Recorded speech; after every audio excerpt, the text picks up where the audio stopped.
Ukraine's long-range drones just tore through Crimea. And what happened next? No one was ready for it. Around March 19, 2025, Ukraine launched one of its boldest attacks of the war, a full-scale drone blitz deep into Russian-occupied territory. Not one target, not two, nearly 24 critical Russian assets destroyed. Radar sites, SAM sites, boats, even a Russian Mi-8 helicopter. Precision, chaos, absolute devastation. This wasn't just a strike, it was a message. Nowhere in Crimea is safe. Not anymore. So what made this attack so effective? How did Ukraine unleash this storm of destruction? And what does it mean for the war going forward? Let's break down what really happened when Ukraine's long-range drones were unleashed on Crimea. We'll start with a weapon that might have changed the game completely. As you can already tell, drones were involved. It's right there in the title, but trust us, this wasn't just any ordinary drone attack. This was a full-on drone fest. While none of the weapons have yet been officially confirmed, experts have been making conclusions based on the available footage, and they're pretty confident in one thing. Drones, unmanned aerial vehicles or UAVs, were the key players in hitting those targets, while other drones, unmanned surface vehicles, USVs, were likely used to launch them. Now that's some next-level warfare. As far as the striking drones go, these were equipped with optical cameras for pinpoint targeting. Their job? To hit moving targets with precision, leaving Russia's military systems blind and vulnerable. The optical cameras gave those drones a level of accuracy that's almost unreal. No guessing where the target is. And as you'll soon hear, they were right on the money in this attack. However, their accuracy and their range raised some questions about which drones were used. You see, in the video published by Ukraine's main Directorate of Intelligence (GUR), the drones exhibited flight behavior that didn't quite match the typical first-person view or FPV drones used in the country. Instead, these drones looked more like small, fixed-wing kamikaze drones. And not just any kamikaze drone, the fixed-wing OSA drones launched from the Katran X1 platform. These drones bring some seriously impressive capabilities to the table, perfect for an operation like this. Let's break down just what makes them a force to be reckoned with. The OSA is a compact, fixed-wing UAV with a glider-like profile, designed for extended range and high-speed flight. Unlike smaller quadcopters, it can be deployed from mobile launch platforms like unmanned surface vessels and cover significant distances with precision. While the full specifications haven't been publicly confirmed, the Katran's OSA drones are believed to carry explosive payloads and are optimized for targeting high-value systems like air defenses, radar arrays, and communications equipment. The design is also a major advantage. Being fixed-wing and runway independent, the drone is ideal for contested environments like the Black Sea, able to operate far from traditional infrastructure and stay in the air longer than most multi-rotor systems. And the flight profile is fast, low, and agile, built to strike quickly and slip past defenses, especially when you consider that these drones were likely launched from USVs positioned near the Crimean coast. Speaking of those USVs, the exact type remains a bit of a mystery. You see, at first, most experts agreed that the kamikaze drones were launched from drone boats that look similar to the widely used Magura V5. After all, this drone has been making waves in Ukraine's growing drone boat capabilities, both literally and figuratively. This 18-foot USV is designed to be hard to spot, with its low profile sitting just 1.6 feet above the waterline, making it a stealthy operator on the seas. Despite its compact size, it packs a punch with a payload capacity of 705 pounds, giving it the ability to carry significant firepower or equipment for reconnaissance. When it comes to speed, the Magura V5 can hit a cruising speed of 22 knots and a burst speed of 42 knots. That's about 48.5 miles per hour. Fast enough to evade detection and launch surprise strikes, with an operating range of up to 248.5 miles and the ability to stay operational for up to 60 hours. This drone boat is built for long-range missions, reaching deep into enemy territory, just like Russian-occupied Crimea, without needing to return to base for refueling or resupply.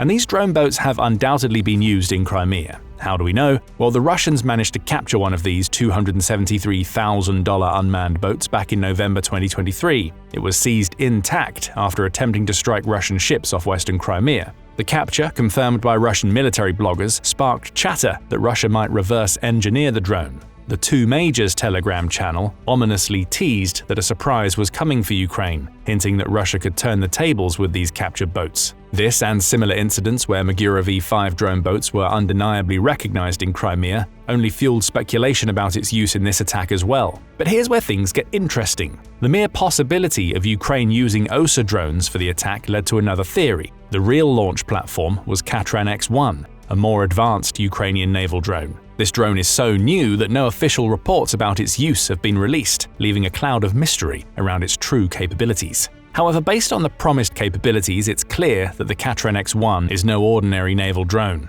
With an incredible range of 745 miles, it's capable of reaching deep into enemy territory, far beyond just Crimea. Combine that with a cruising speed of 37 miles per hour and a maximum speed of 65 miles per hour, you've got a platform that can cover vast distances, fast. It's powered by a single engine, which, when paired with its long operational range, makes it ideal for stealthy, long-duration missions. But why is the Katran X-1 linked to OSA drones? Because this naval drone is capable of carrying and launching 10-inch FPV drones and OSA fixed-wing drones. The FPV drones are neatly stored in containers at the rear of the Katran X-1, with a total capacity of 4 units, meaning it can launch multiple attacks in quick succession. That's likely what happened during those fateful March strikes too, strike after strike unleashing hell on Russian assets in Crimea. But there's another, less likely, possibility. Some of the FPV drones could have been launched closer to their targets by partisans, locals who are opposed to Russia's occupation of Crimea. But again, launching them from USVs feels like the most plausible method, especially given the scale and complexity of the attack. If this was indeed the case, it would mark the largest example of Ukraine deploying FPV drones via USVs to strike at Russia's defenses.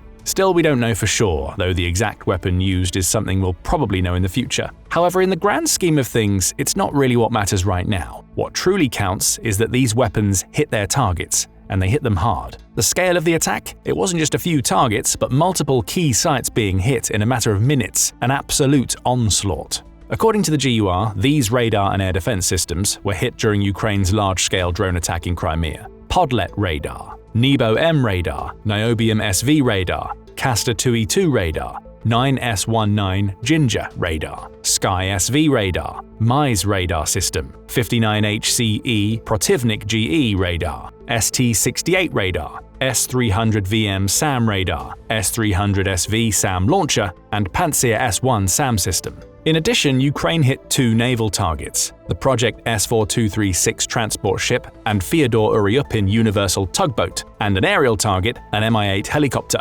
What stands out about this list is just how exhaustive it is. Almost every piece of Russia's air defense infrastructure, from radars to surface-to-air missiles, SAM systems, was hit. But now let's break it down further. Let's dive into the specific targets that made it onto the list and why they were chosen for destruction. First up, radar systems. Why were they targeted so heavily? Well, here's the thing. Radars are the eyes of air defense systems. Without them, SAM systems are effectively blinded and can't function properly. So when Ukrainian forces needed to neutralize Russia's air defense capabilities, they went straight for the radars. Destroying the radar stations essentially dismantles the air defense infrastructure, making it impossible for Russia to defend itself from aerial attacks. That's why you'll notice so many radar systems on this list but fewer anti-aircraft missile systems. But can't Russia just replace these systems and resume operations? Well, not quite. Radar production in Russia is a slow and complex process requiring more resources and man-hours than other air defense systems. Even before sanctions, the production of radars was much slower compared to missiles or other components of air defense systems. With the current sanctions, the situation is even worse. When a radar station is destroyed, the Russian command can't simply replace it quickly. It has to strip a working system from another division and transfer it, which is not ideal for combat readiness. This is why the destruction of so many radars creates a much larger impact than losing individual SAM systems. Plus, some of the radar systems hit were already replacing more advanced machines. For example, radars like the Nebo-M and Castor 2E2 were imported to Crimea to compensate for a shortage of systems like the 91N6E circular surveillance radar. This means that Russia will have a hard time replacing its replacements, leaving Crimea's air defense as blind as it is fragile. Although radar station targeting dealt a huge blow to Russia's air defenses in Crimea, Ukraine still had to go after the SAM systems themselves. By systematically dismantling Russia's air defense systems, including the SAMs, Ukraine is reducing Russia's ability to protect its airspace, its military bases, and other critical infrastructure.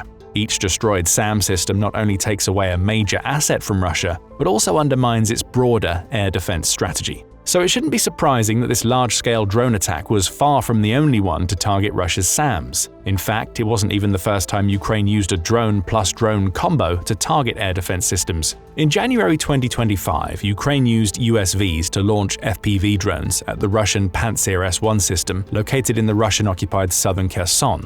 It's precisely what happened in Crimea too, suggesting that this combo is indeed a winning one. And how could it not be? Ukraine has effectively taken warfare to a whole new level with this genius fusion of FPV drones and drone boats. Just picture it. Swift drone boats cutting through the water, carrying FPV drones like miniature missiles ready to strike from afar. These drones are small, fast, and incredibly hard to stop. Unlike traditional missiles or artillery, they can outmaneuver air defenses and hit targets that were previously out of reach. And here's the kicker, these drones cost a fraction of the price of traditional strikes. While a single Pantsir S-1 costs a staggering $15 million, Ukraine is sending in cheap, agile drones that can take it down without breaking the bank. But the real brilliance? Flexibility.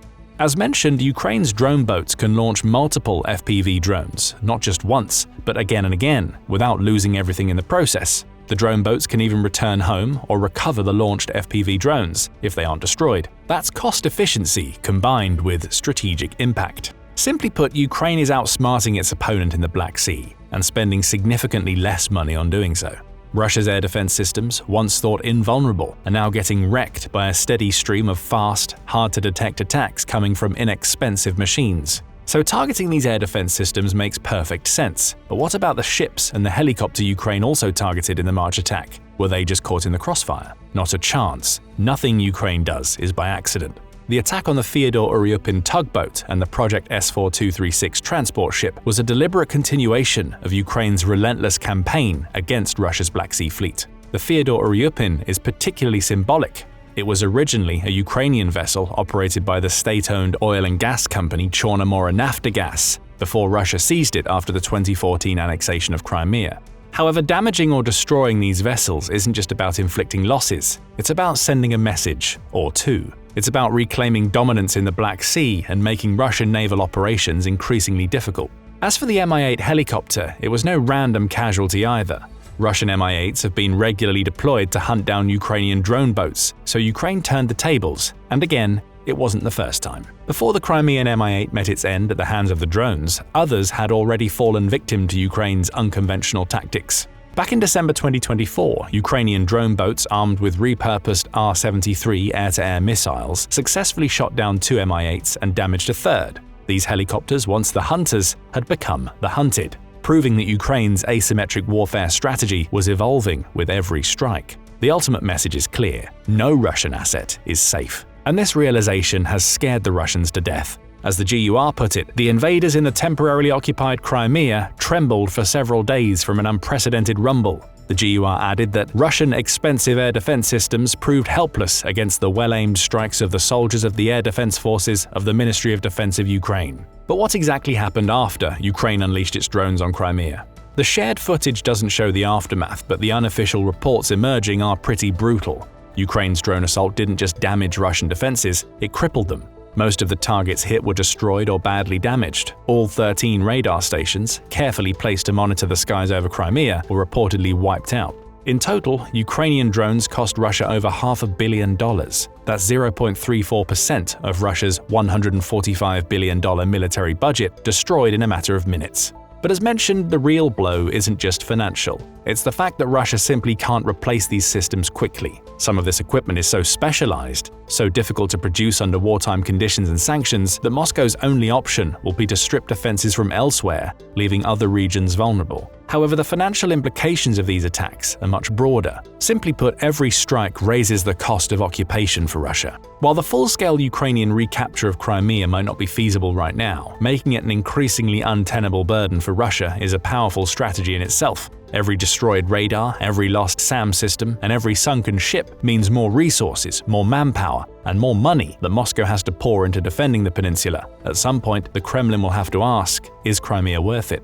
But until that point comes, Ukraine will continue these effective strikes on the Russian assets on the peninsula. And it's not just because of the immediate damage caused by these strikes. No, these strikes also set the stage for something bigger. You see, by systematically weakening Russia's air defenses, Ukraine is opening up gaps in Crimea's protective umbrella. Every destroyed system makes it easier for long-range weapons like Storm Shadow and Scalp EG missiles to punch through. And as these gaps widen, the next wave of attacks will come. With Crimea's defenses crumbling, Ukraine is paving the way for an even larger offensive, one that could effectively expel Russia from the peninsula. Though according to some reports, Russians, especially from the military, are already fleeing Crimea. Since the annexation in 2014, up to 800,000 Russians have relocated to Crimea. At the same time, around 100,000 Ukrainians have left the peninsula. But now this 100,000 figure is taking on a new and far more significant meaning, not as the number of displaced Ukrainians, but as the number of Russians reportedly fleeing. While this is not an all-out exodus, it's enough to conclude that Crimea is no longer a safe haven for the occupiers. Fear is especially spreading through the Russian military and their families, prompting an exodus from the peninsula that shows no signs of slowing down. Those fleeing Crimea are selling properties, abandoning their homes, and retreating back to Russia as quickly as possible. After all, they never know when the next Ukrainian strike might hit. So soldiers in Crimea are actively evacuating their families and preparing to leave their posts, and it's not just in one place. From Krasnoperekopsk in the north to Simferopol in the center, evacuation plans are taking shape. They're being mapped out by air, land, and sea, securing escape routes for those with the means to flee. In other Crimean cities, panic is setting in as well. Government officials are being briefed on emergency evacuation procedures. Real estate markets are crashing, with developers halting operations and investors pulling out. The once thriving business scene is now on the verge of collapse. The longer this all goes on, the more the invaders realize that their hold on the peninsula is slipping, and soon Crimea could be a ghost town for Russia's forces. But will the United States get in the way of this scenario? That's the question now. New reports suggest that the US administration under Donald Trump may be considering recognizing Crimea as Russian territory in a potential diplomatic deal to end Moscow's war on Kyiv. As reported by Semaphore, a news organization that focuses on global affairs, officials have been discussing the possibility of aligning with Russia's stance on Crimea, which Putin has long claimed as part of Russia. Even more concerning is the potential push for the United Nations to follow suit, which could drastically change the international community's position on the peninsula. If the US were to recognize Crimea as Russian, it would not only undermine Ukrainian sovereignty, but also risk igniting a backlash from Europe and Kyiv, where President Volodymyr Zelensky has firmly resisted any territorial concessions. Ukraine has made it clear that the war began with Crimea and will end with it. The peninsula holds immense strategic importance for Ukraine, and its recent successes there, crippling Russian military assets, driving out tens of thousands of Russians and forcing the Black Sea Fleet to retreat, can't be downplayed. They've undoubtedly reshaped the balance of power in the region. But now, with Trump's diplomatic options potentially hanging in the balance, Ukraine faces an uncertain future. Will its military victories be overshadowed by diplomatic compromises? Or will Crimea truly be the crown jewel of Ukraine's hard-earned independence? Let us know what you think in the comments section below.